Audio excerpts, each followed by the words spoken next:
Bonjour à tous, aujourd'hui j'ai envie d'apporter un nouveau format sur cette chaîne qui sera en rapport avec le jeu que vous connaissez tant, Total War Warhammer 3. Alors dans ce format, j'aimerais aborder des seigneurs et des héros qui méritent d'apparaître dans le jeu, qu'ils soient plus ou moins connus et ou plus ou moins implantables dans le jeu. Le but de cette série de vidéos ne va pas être de spéculer sur les prochains contenus qui arriveront avec des pourcentages de probabilité, etc. Mais plutôt de prendre un cas en particulier, de l'étudier, de se questionner et de voir comment il pourrait apparaître. Alors certes, il y aura quand même un peu d'avis spéculatifs sur les unités qui iront avec le seigneur par exemple, mais le but principal étant de vous faire découvrir des personnages de lore qui pourraient être jouables dans Total War Warhammer, de nouvelles unités et des mécaniques originales qui pourraient les accompagner. Alors pour aborder ces choses, j'ai décidé de construire ces vidéos sur un format question/affirmation-réponse qui permettrait de prendre un certain recul, de trouver des arguments pour, des arguments contre, des exemples et des contre-exemples, le but étant de développer une idée de DLC tout en restant tout de même un minimum dans le réalisable, l'abordable et dans la ligne de ce que fait CA actuellement. Et pour ce faire, j'ai pas mal écumé les forums pour voir ce qui se disait sur le personnage que nous allons aborder aujourd'hui, Malakai Makaison, l'ingénieur déchu devenu tueur.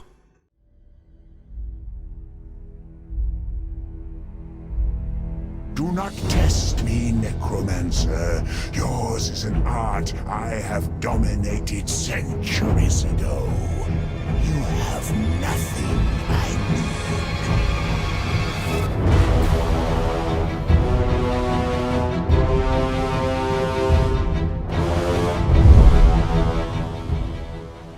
Pour commencer, je vais vous parler rapidement du lore de Malakai Makaison, de qui il est, d'où on le connaît, de ses faits et gestes dans le monde de Warhammer. Alors, Malakai est un tristement célèbre tueur-ingénieur nain. Initialement et avant de devenir un tueur, Malakai est un ingénieur extrêmement doué, au point qu'il a déjà été affirmé qu'il soit un des plus talentueux que les nains n'aient jamais connu. C'est le créateur du tristement célèbre cuirassé nommé Insubmersible, qui, contrairement à son nom, a fini par couler lors de son premier voyage inaugural. Il est aussi le tristement célèbre créateur du dirigeable nommé Indestructible, qui a, contrairement à son nom encore une fois, explosé de manière catastrophique. Alors de nombreuses vies de nains furent perdues avec ces deux seules créations. Et après ces deux tragédies, Makaison fut expulsé de la guilde des ingénieurs. Sa honte s'est avérée si grande que l'ex-ingénieur a prêté le serment de tueur, se teignant les cheveux en orange et les rasant pour obtenir la crête caractéristique des tueurs. Et même si Malakai est alors devenu un tueur, il continue d'inventer et de construire de nouvelles créations. Aujourd'hui, il est toujours le créateur du dirigeable le plus performant, le gigantesque esprit de Gruni et la célèbre faucheuse de gobelins. Donc ça, c'est à peu près tout ce qu'on sait sur le personnage de Malakai Makaison, même si on peut trouver d'amples mentions du nain dans le livre Gotrek et Félix, tueur de démons, parce que oui, Malakai Makaison, c'est avant tout un personnage relativement célèbre de la série de livres Gotrek et Félix. Et c'est aussi un personnage qui a obtenu une figurine propre et des figurines liées avec le célèbre supplément Tempête du Chaos, paru au début des années 2000. Alors quand j'ai commencé mes recherches sur les forums notamment, ceux de Total War Forum ou Reddit pour ne citer que, il y a quelque chose qui m'a chagriné assez vite. C'est l'opposition quasi constante que les gens font entre Malakai et Grimburloxon. C'est assez fatigant de voir chaque camp se vendre en rabaissant l'autre, même si j'ai remarqué que ce sont davantage les fervents de Grim qui cherchent à décrédibiliser un éventuel DLC sur Malakai. Bref, et donc on en vient à la première réflexion que ça soulève, Grimburloxon mérite davantage son DLC que Malakai Makaison. Ma première réponse à cette affirmation, c'est oui et non. Encore une fois, je suis contre cette sorte d'opposition. Pour moi, il ne faut absolument pas les opposer, bien au contraire, ils doivent tous les deux se compléter, peu importe vraiment lequel apparaîtra dans le jeu en premier. Alors, il est vrai que Grim a obtenu une certaine légitimité grâce à sa page dans la V8 des nains, aux côtés des grands noms comme Thorgrim ou Belegar. À vrai dire, même si les livres d'armée semblent être le fait le plus légitimant, il ne faut pas oublier que Grim n'a aucune mention antérieure, c'est-à-dire qu'il n'existait pas avant 2010, et encore je crois que le livre des nains est paru même quelques années après, mais ça c'est une info à vérifier. Enfin voilà, les deux ont des mentions tout à fait honorables et sont des personnages tout à fait primordiaux pour du contenu additionnel sur les nains. Ils sont tous les deux importants et n'apportent pas les mêmes choses au jeu. Donc encore une fois, les opposer est complètement inutile et j'irais même jusqu'à dire stupide. Malakai est certes à la base un personnage de nouvelle, mais il a lui aussi une figurine. Donc honnêtement, la question de légitimité dans le cas de ces deux personnages, à mon avis, est très discutable selon moi. Et d'ailleurs, le principal argument de ceux qui veulent absolument voir Grimm au détriment de Malakai est qu'il existe déjà des seigneurs tueurs dans le jeu, et c'est vrai, mais selon moi, c'est pas un argument suffisant, et on va y venir avec l'affirmation suivante. Nous avons déjà du contenu sur les tueurs, Ungrim et Gotrek, ainsi que 2 unités. Alors oui, tout à fait, mais il est utile de rappeler que Malakai n'est pas uniquement un tueur, c'est également un ingénieur, qui a d'ailleurs enseigné à Nuln dans l'école impériale d'ingénierie. Et c'est après qu'il est devenu un tueur. Et puis, c'est certainement pas un tueur traditionnel, c'est quelqu'un qui ne se jouerait absolument pas de la même manière qu'Ungrim par exemple, puisqu'il utilise des armes à distance, et notamment des sortes de pistolets à répétition. Donc le gameplay serait absolument différent à ce niveau-là, et quant à Gotrek, c'est à peu près la même réflexion qu'on peut faire, et à laquelle j'ajouterais que c'est un seigneur vraiment différent du reste, vraiment unique, puisqu'il est une sorte de seigneur mercenaire, légendaire, vagabond, sans faction propre, au point qu'il est recrutable aussi bien chez le Grand Catet qu'en Bretonnie, là où Malakai n'a pas tellement ce statut de mercenaire selon moi, bien qu'il suive Gotrek dans ses aventures, je vous l'accorde. Mais ce n'est pas la seule raison qui fait qu'il est un personnage véritablement unique pour le gameplay, mais également et surtout pour ce qu'il peut apporter véritablement au jeu. Et pour dire qu'on a déjà eu du contenu sur les tueurs, oui, tout à fait, 2 unités, waouh. Là, au niveau de l'ingénierie, on a déjà l'artillerie en tout genre, les gyrocoptères, les gyrobombardiers, et même un héros ingénieur, donc si on compare, le thème des tueurs est bien plus lésé que le thème des ingénieurs. Pourquoi implémenter Malakai Makaison ? Selon moi, il est le seul nain potable qui permettrait d'intégrer les unités de tueurs restants, tout en ayant une ligne cohérente, bien que Creative Assembly ne soit guère intéressé par la cohérence. Pour ne citer que les Sœurs du Crépuscule avec les Oat, Snitch avec les Mortiers à Globe, bref, mais ce que je veux vous dire, c'est que ça serait là l'occasion parfaite de faire quelque chose de cohérent, pour une fois, ou en tout cas ça fait longtemps qu'on n'a pas eu quelque chose de totalement cohérent. En plus, Total War Warhammer 3 est clairement axé sur le chaos, que ça soit les 4 dieux, le chaos universel, ou encore récemment, même si c'est relatif, avec les nains du chaos, là où le thème des tueurs collerait parfaitement dans ce contexte. Et d'ailleurs, c'est peut-être une raison pour laquelle Creative Assembly a attendu le 3e opus pour proposer ce contenu qui serait idéal dans ce dernier jeu. Malakai, c'est également l'ajout depuis très longtemps du contenu sur les nains, et je vous parle pas du FLC complètement inutile sur Torek, qui mériterait une vidéo entière sur le sujet pour aborder tout ce qu'on a loupé avec ce contenu, mais passons, c'est pas le sujet pour le moment. Et donc je disais, Malakai, c'est aussi une sorte d'introduction à un DLC futur sur le thème ingénieur, puisque Malakai en est partiellement un, et que ça permettrait ensuite d'introduire Grimm et les unités qui pourraient voir le jour avec lui. Bref, pour moi, Malakai Makaison, c'est clairement le must-have prioritaire pour les nains. Il existe d'autres tueurs tout aussi intéressants qui mériteraient leur place eux aussi. Tous les tueurs, tous les personnages plus ou moins connus, plus ou moins vieux, méritent tous selon moi leur place dans le jeu. Cette affirmation ne cherche donc pas à évincer tous les noms que je vais vous citer, mais plutôt de trouver le prétendant parfait pour ce DLC. Alors, ils méritent tous, de toute manière, comme je vous l'ai dit, au moins un héros légendaire dans un FLC notamment. Enfin bref, chez les tueurs, on connaît en vérité pas mal de personnages, tous plus originaux les uns que les autres. Garagrim, par exemple, a un lore et même une figurine que l'on a d'ailleurs connue en même temps que Malakai grâce au supplément Tempête de Chaos. Alors certes, c'est un personnage tout à fait important, puisqu'il s'agit ni plus ni moins du fils d'Ungrim, un tueur tout à fait honorable qui a combattu au nord lors de la grande tempête du chaos, et où il y perdit finalement la vie. Donc déjà, c'est un personnage mort, mais je sais ce que vous allez me dire, c'est pas du tout un argument, puisque plein d'autres seigneurs légendaires sont morts dans le lore, et jouables malgré tout dans le jeu.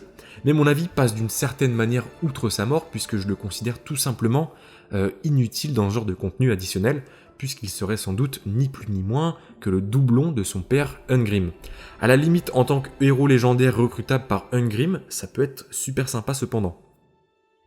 Ensuite, comment ne pas mentionner Long Drunk Silver, un célèbre tueur / pirate. Dans son cas, je pense qu'il n'est pas le prétendant idéal, puisqu'il focus avant tout la piraterie, qui ne contient pas réellement d'unités cohérentes, si ce n'est que les unités de tueurs pirates. Et puis c'est davantage un personnage mentionné dans le livre d'armée des Dogs of War, donc qui serait plus intéressant à intégrer dans cette faction si elle venait à voir le jour, un de ces quatre. Et enfin, on peut mentionner tout de même Snorri Nosebiter, qui est uniquement connu pour son statut d'ami de Gotrek et qui n'a pas vraiment de background, donc un personnage qui est bien trop secondaire pour aller choper le titre de seigneur légendaire. Malakai, quant à lui, c'est un personnage qui remplit pas mal des cases pour plusieurs raisons. Premièrement, il a eu une figue, on en parle dans le célèbre supplément Tempête du Chaos. Ensuite, il est le créateur d'une unité exclusive, voire deux, dont je vous parlerai après. Il est un personnage très célèbre de la nouvelle de l'univers de Warhammer, et c'est un personnage bien plus attendu que le reste des autres tueurs, voire même, je dirais, des autres seigneurs légendaires potentiels pour les nains. Quel trou pourrait arriver avec Malakai Mackayson? Oui, alors c'est vrai que j'en parle assez tard, je vous avoue que j'avais pas mal de trucs à dire à son sujet jusque-là, pardonnez-moi, mais je vous assure, j'ai encore plein de choses à dire pour cette partie. Première chose impérative pour les nains, et je pense que tout le monde sera d'accord, il faut rajouter des héros et des seigneurs génériques pour l'armée naine, et devinez quoi, il y a matière à faire avec un DLC orienté pour les tueurs. Alors, en termes de seigneurs, il y a un choix évident qui s'impose, ce sont les tueurs de démons.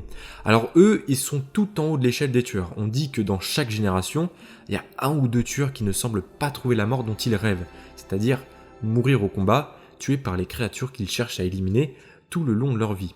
En effet, à chaque instant, le destin les trompe, ils ne meurent pas là où ils pensaient mourir, et parfois cela les pousse toujours plus loin, et à mesure que les années passent, ils deviennent de plus en plus féroces, déterminés à trouver le destin suprême qui les attend.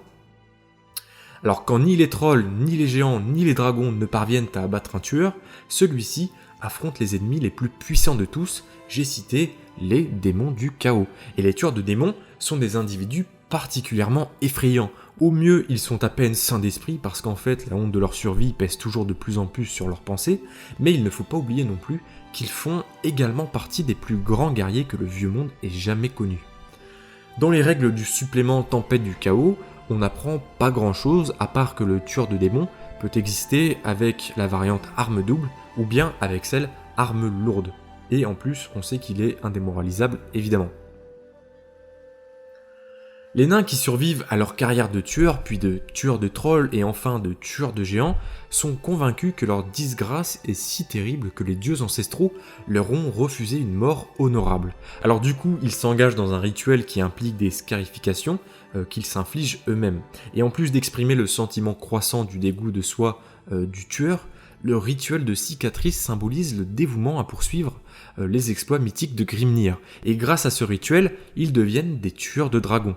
En réalité, ils sont si rares qu'on n'en croise jamais dans les armées naines, peu importe qu'elles soient importantes ou non. En fait, la plupart des tueurs de dragons voyagent seuls, se tenant à l'écart de toute civilisation, et fréquentent le plus qu'ils le peuvent les endroits où des dragons peuvent être trouvés. Alors dans les règles, eux aussi ont la même option que les tueurs de démons, à savoir le choix des armes, qui sont les mêmes, à savoir les armes doubles et les armes lourdes. Alors je sais que certains penseront sans doute que ça fait doublon, mais bon, pas plus que les assassins et les maîtres assassins, les technomages et les technomètres, ou encore les grands maîtres des bêtes et les simples maîtres chez les elfes noirs.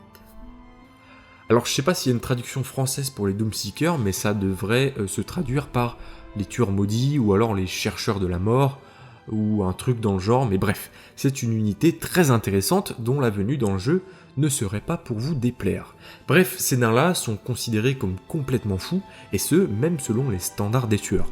Les Doomseekers sont des nains aux capacités extrêmement destructrices. Ils se battent seuls, se couvrent de tatouages protecteurs qui repoussent la magie ennemie, et utilisent ce que l'on appelle des lames tourbillonnantes de la mort, des haches attachées à des tronçons de chêne. Et sur le champ de bataille, ils foncent imprudemment sur l'ennemi, faisant tournoyer follement leurs armes autour de leur tête, et s'ils entrent en contact avec un régiment ennemi, les résultats sont généralement très dévastateurs. Alors cette unité, elle vous rappelle sans aucun doute une unité des peaux vertes, et je parle bien évidemment des gobelins de la nuit fanatiques, puisqu'en effet, ils ont plus ou moins la même caractéristique, et pour moi c'est une unité de tueurs qui, contrairement aux autres, effervescence, serait anti-infanterie, ce qui changerait des standards tueurs qui sont toujours anti-large. D'une autre manière, ça respecterait le lore parce qu'on parle effectivement qu'il rentre en contact avec des régiments ennemis, donc bien souvent, probablement, ces régiments sont tout simplement de l'infanterie. Et puis, ça viendrait ajouter une unité originale, anti-infanterie, parce que jusqu'à présent, alors je suis pas sûr qu'il y en ait d'autres dans la liste naine, et je fais sans doute une erreur, mais ça serait l'occasion parfaite d'inclure ces unités expertes dans le combat contre l'infanterie. Tiens, et d'ailleurs, ça me fait penser qu'ils pourraient avoir une résistance à la magie dans le jeu, parce que leurs tatouages leur servent littéralement à ça. Ah, vous l'attendiez sans doute celle-là, hein. La faucheuse gobelin, qu'est-ce que c'est ? Eh bien, c'est encore une création tout à fait farfelue, réalisée par notre bon vieux Malakai Makayson. Ça consiste en une machine qui lance des haches sur ses ennemis, à grande vitesse, capable de littéralement mettre en pièces les plus gros des régiments, en une seule rafale. Alors, pour l'imaginer sur le champ de bataille, faut un petit peu d'imagination, c'est-à-dire qu'il faut voir ça comme une machine qui semble assez peu mobile, puisqu'il n'y a pas de roue, et qui donc envoie des haches grâce au système au bout de la machine, comme vous le voyez, c'est une sorte de manivelle qui vient chercher les haches sur les racks, qui attendent d'être aussitôt lancées sur l'ennemi. On peut imaginer, comme son nom le suggère, que premièrement c'est clairement une pièce d'artillerie anti-infanterie, puisqu'à la base c'est une machine qui est faite pour tuer les gobelins, donc qui semble efficiente lorsque ses projectiles viennent à être lancés sur l'infanterie. À part ça, ça semble être une machine qui est capable de tirer à relativement courte et moyenne distance, et qui nécessiterait quand même une certaine mobilité, qu'on peut imaginer relativement rapide pour de l'artillerie naine, parce qu'elle serait poussée par des tueurs, faut pas l'oublier. Après, ce qui pourrait être sympa sur ce genre de machine, c'est qu'elle ne possède pas énormément de munitions, et qui pourrait servir, une fois qu'elle a épuisé son stock, un peu comme, je sais pas ce qui me vient en tête tout de suite, un char à pompe Snotling, et dont les hélices latérales, armées des dernières haches, viendraient découper les rangs ennemis au corps à corps. Alors désolé, j'évite dès que je peux les anglicismes parce que je préfère les traductions en français, mais je vous avoue que pour avoir cherché un peu, j'ai pas trouvé la traduction. Bref, on parle d'une machine volante aux dimensions tout à fait extraordinaires. Les Thunderbarges ne sont pas encore tout à fait perfectionnés, mais cela n'empêche pas quelques intrépides ingénieurs d'en construire et de les utiliser. Les bombes qu'ils contiennent et les multiples sortes de canons qui l'équipent peuvent littéralement dévaster n'importe quelle ligne de bataille ennemie.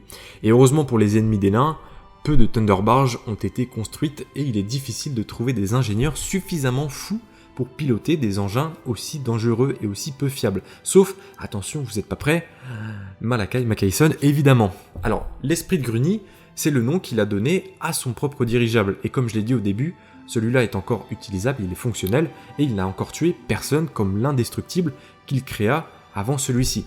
Alors pour la petite histoire de la nouvelle de Tueur de démons de Gotrek et Félix, il y aura sans doute un spoiler, mais c'est une info que je vais réutiliser pour justifier l'emplacement de départ de Malakai. Donc si vous comptiez le lire ou vous êtes en train, bon je sais pas trop quoi vous dire, vous faites ce que vous voulez. Et donc je disais, l'esprit de Gruni a été construit à Nuln, ensuite il s'est déplacé jusqu'à Middenheim, là où il s'est posé juste devant le grand temple d'Ulric pour l'anecdote, puis il est reparti à Kislev avant d'atteindre Karak-Dûm, la forteresse naine, désormais perdue malheureusement, située à l'entrée des désolations du chaos. Et du coup, ils avaient pour projet de trouver à Karak-Dûm des trésors d'antan. Bref, revenons-en à notre dirigeable légendaire. Là, à l'image, je vous mets l'illustration officielle de ce à quoi ressemble l'esprit de Gruni, et comme vous le constatez, le dragon est littéralement gargantuesque, et pour prendre un point de repère, vous pouvez voir les gyrocoptères qui tirent sur le dragon. Et donc vous constatez que la machine est énorme elle aussi. Alors donc il y a un moyen très simple de l'intégrer dans le jeu, ce serait tout simplement de réduire sa taille au même titre que les dragons dans le jeu, ou encore par exemple avec le saurien de l'effroi, qui il me semble est même plus grand dans l'univers de Warhammer qu'on ne le voit dans le jeu. Donc c'est une unité qui est selon moi tout à fait intégrable si on s'en donne un minimum les moyens. Alors je parle depuis tout à l'heure de l'esprit de Gruni qui est clairement soit une unité de renom, soit une monture pour Malakai. Dans tous les cas, ce n'est pas une unité complètement exclusive à Makayson, puisque certains ingénieurs, assez fous, arrivent à construire de tels engins. Et d'ailleurs, chose intéressante à savoir, pour revenir sur l'esprit de Gruni rapidement, c'est que le dirigeable possède des runes magiques qui permettent de repousser notamment les harpies comme c'est raconté dans le livre, donc pour pallier peut-être une mobilité réduite qui ferait qu'il soit très vulnérable aux unités volantes, il pourrait y avoir dans le jeu une mécanique qui réduise l'attaque en mêlée de tout ce qui attaque le dirigeable dans les airs par exemple. Enfin voilà, mais juste imaginez une armée qui focus les engins aériens avec un Thunderbarge au milieu et des gyrocoptères qui l'escortent. Ça serait extrêmement stylé, et d'ailleurs ce ne sont pas les seules unités volantes chez les nains, mais ça on en parlera sans doute plus tard dans une prochaine vidéo. Alors voilà, c'est à peu près tout ce que j'imagine en termes d'unités pour un DLC focus tueur et un peu ingénieur. Karak Kadrin est déjà occupé et Zufbar pourrait être occupé par Grim Burloxon. Alors comme on l'a vu, la position de départ idéale pour Malakai serait vraisemblablement Karak Dûm, et pour plusieurs raisons. Premièrement, c'est le lieu qu'on retient en premier de la nouvelle de Gotrek et Felix. Ensuite, c'est initialement un lieu parfait pour commencer, parce que ça permettrait aux tueurs d'utiliser leur plein potentiel. On est dans une terre pas mal infestée de démons et d'ogres, donc d'unités larges assez vite, et d'une autre part, pour utiliser les Doomseekers et la faucheuse de gobelins, on a du Skaven tout autour dès le début, et pas mal de typo vertes notamment, avec les nains du chaos au sud. Et puis, c'est une zone assez isolée qui, je trouve, est intéressante, et dans laquelle on pourrait rapidement nouer des liens avec les nains norse, eux aussi assez autarciques, et qui peinent à trouver des liens avec les factions naines traditionnelles. Enfin, tout ça pour dire que ça pourrait être un bon point de départ, à la fois RP et juste intéressant. Alors pour conclure, je dirais que Malakai est le prétendant parfait pour apporter aux nains du nouveau, pour compléter leur armée avec les tueurs qui sont quasi inexistants dans le Total War Warhammer actuel.